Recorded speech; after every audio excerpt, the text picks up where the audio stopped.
அதிசயங்கள் செய்கிறவர் நம் அருகில் இருக்கிறார். அற்புதங்கள் செய்கிறவர் என்றும் நமக்குள் வசிக்கிறார். 19:28.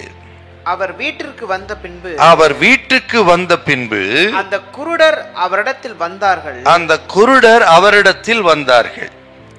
அவர் வீட்டுக்கு வந்த பின்பு என்று கேட்டால், இயேசு வீட்டுக்கு வருகிற வரையிலும் அவர்கள் கூப்பிட்டு கொண்டே வந்திருக்கிறார்கள். வீட்டிலே வந்து தங்கியிருந்த பொழுதும் விடவில்லை. பாருங்க, இயேசுவை நோக்கி இறங்கும் ஆண்டவரே என்று கூப்பிட்டிருக்கிறார். வருகிற வழியிலே கூப்பிட்டார்கள். ஆனால் இயேசுவோ மௌனமாக வந்தார். ஆரம்பத்திலே இயேசு அவர்களுக்கு பதில் கொடுத்து விடவில்லை. வீட்டுக்கு வந்த பிறகுத்தான் அவர்களுக்கு பதில் கொடுத்தார். இதை நீங்க யோசிச்சு பார்த்தீங்கன்னா, ஆண்டவர் ஏன் மௌனமா இருந்து அவர்களை கஷ்டப்படுத்தினார்?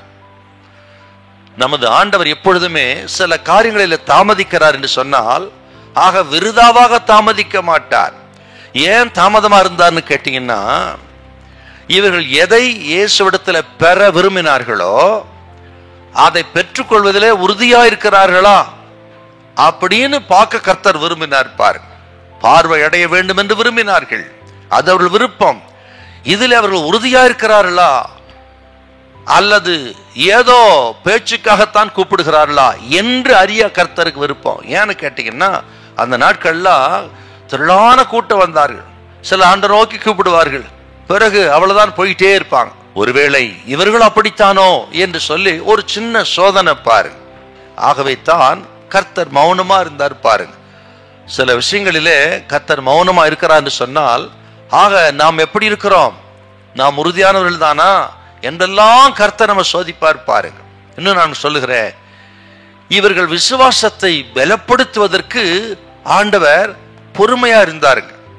ஆக வீதியிலே சுகம் பெற்று அப்படியே போய்விட விரும்பவில்லை.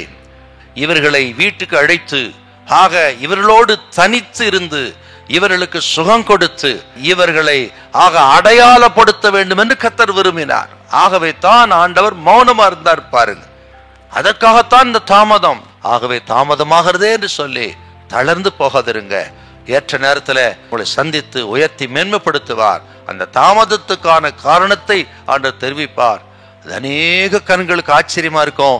உங்களை தேவன் உயர்த்துவார். இன்னும் நான் சொல்கிறேன், ஆண்டவர் டிலே பண்றாங்கிறது, ஆக நீங்கள் விரும்புகிறது காட்டிலும் பெஸ்டானது கொடுப்பதற்காகத்தான் அவர் தாமதிப்பாரே தவிர ஒரு நாளும் தடை செய்யவே மாட்டார். நமது ஆண்டவர் நல்லவர். ஹல்லேலூயா, ஹல்லேலூயா.